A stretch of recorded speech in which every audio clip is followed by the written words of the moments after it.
सहारनपुर में इमरान मसूद के बसपा में जाने के बाद क्या कुछ समीकरण बनेंगे, क्योंकि बात तो यहां तक कही जा रही है कि इमरान मसूद को जिस तरीके से बसपा ने 23 जिलों का प्रभारी हाल ही में बनाया है, उसके बाद कितना फर्क सहारनपुर की सियासत में पड़ेगा और खासकर जो निगम के चुनाव है, निकाय के चुनाव है, उन पर कितना फर्क पड़ेगा। हमारे साथ बात करने के लिए इस वक्त देवबंद के चेयरमैन के पुत्र हैं जमाल अंसारी साहब। सर, स्वागत है आपका बीजीटी न्यूज पर। जी नमस्कार जी भाई साहब। जी सर, पहले समाजवादी पार्टी में आप इमरान मसूद के साथ रहे हैं, करीबी साथियों में से आप उनके हैं, अब बसपा में चले गए हैं, तो क्या फायदा मिलेगा बसपा को इसका, और खासकर व्यक्तिगत सियासत का जिसको इमरान मसूद साधने की कोशिश कर रहे हैं? जी आपको बताना चाहूंगा, बिल्कुल हम लोग हमारे जो आदरणीय नेता हैं जनाब इमरान मसूद साहब, उनके साथ ही हमने समाजवादी ज्वाइन की थी और ये सोचकर ज्वाइन की थी कि इस पर समाजवादी पार्टी में हमारे नेताजी को भी और हमें भी सम्मान मिलेगा, लेकिन वहां ऐसा कुछ नहीं हुआ। और इन सब को देखते हुए हमने समाजवादी पार्टी छोड़ने का निर्णय लिया और इसी दौरान हमारे आदरणीय नेताजी की बहन जी से बात हुई और बहन जी ने जो सम्मान हमारे आदरणीय नेताजी को दिया गया है, मैं उसके लिए उनका शुक्रगुजार हूं और उम्मीद है आने वाला टाइम हमारे नेताजी के लिए, बहन जी के लिए और हमारे लिए सभी के लिए शुभ संकेत लेकर आएगा। लेकिन भाई साहब, जिस बसपा पर इमरान मसूद गरजते थे और ये कहते थे ये तो गिरोह है, पैसे लूटने का काम होता है यहाँ, मैं उसको पार्टी नहीं मानता, आज उस पार्टी में जाना, क्या ये एक व्यक्तिगत महत्वाकांक्षा है इमरान मसूद की? कि देखिए, व्यक्तिगत हित को तो आप साध सकते हैं, लेकिन बसपा को लोकसभा में ऊपर ले जाना और उनको मुख्यमंत्री बनाना, क्या ये अकेले इमरान मसूद कर सकते हैं? नहीं, सिर्फ अकेले तो नहीं कर सकते हैं, लेकिन इमरान मसूद साहब एक ऐसे नेता हैं जिन्हें पूरा सहारनपुर जिला नहीं, पश्चिमी उत्तर प्रदेश नहीं, बल्कि पूरा हिंदुस्तान उनके नाम से वाकिफ है और उनके साथ एक आवाम जुड़ी हुई है। ये बात आप भी बखूबी जानते हैं। दूसरी बात, जैसे कि आप कह रहे हैं कि इमरान मसूद साहब ने बसपा के खिलाफ कुछ बोला था, मैं आपको बताना चाहूंगा, जो बाहर की खबरें मिलती थी, लोगों ने जो गुमराह किया, वो उस टाइम के दौरान बोला गया होगा, लेकिन जैसे ही हमारे आदरणीय नेता जनाब इमरान मसूद साहब बहन जी से मिले, उनके विचार सुने, उनसे मिले, तो बिल्कुल उल्टा पाया और यही सोचकर उन्होंने बसपा जो पार्टी है इसे ज्वाइन किया है। आपको नहीं लगता कि ये जो फैसला इमरान मसूद ने अब लिया है, अगर विधानसभा चुनाव से पहले ले लेते तो शायद एक दो विधायक जो है वो बसपा को भी मिल जाता जिले से?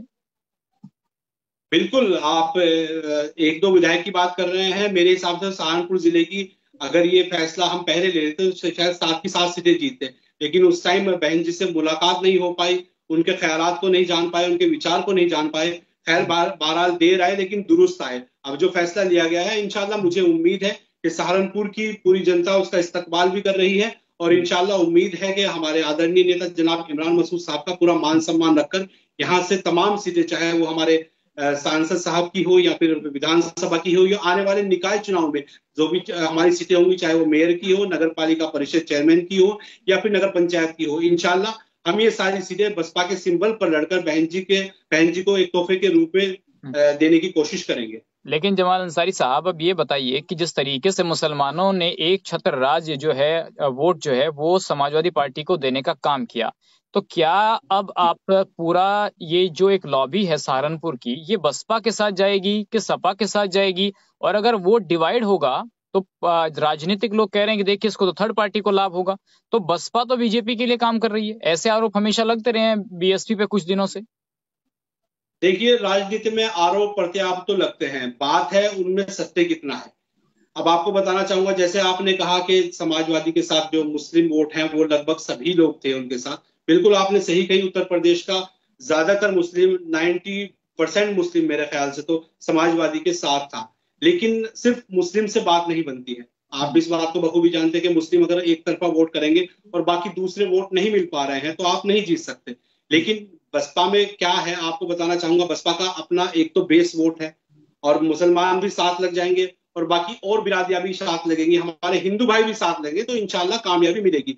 सिर्फ एक वोट से आप जीत नहीं सकते, अगर खाली हमारे जो बहन जी का बेस वोट है उस पर नहीं जीता जा सकता। आपने देखा भी होगा कि पिछले इलेक्शन में क्या हुआ, सिर्फ मुसलमान अगर समाजवादी के साथ लग जाए तब भी आप क्लियर लेकिन कट नहीं जमाल जीत अंसारी सकते। साहब, अगर ये जो प्रैक्टिस है जो मायावती अब कर रही हैं, ये तो उन्होंने बहुत पहले की थी, लेकिन मुसलमान जो हैं वो एकमुश्त होकर कभी मायावती के साथ इस लिहाज से जुड़ नहीं पाए जैसे कि वे अखिलेश यादव के साथ जुड़े या मुलायम सिंह के साथ रहे हैं। ऐसा एक्सपेरिमेंट तो जिले के और नेता कर चुके हैं। चाहे आप आसपास के जिलों के नेताओं की बात कर लें, कादिर राणा है यहाँ पर, मुनव्वर हसन है, तबस्सुम हसन है, आपके मेरठ के हाजी याकूब हैं, इसके अलावा मुख्तार अंसारी हैं। बड़े बड़े मुस्लिम नेता बसपा में आए लेकिन फिर छोड़कर चले गए।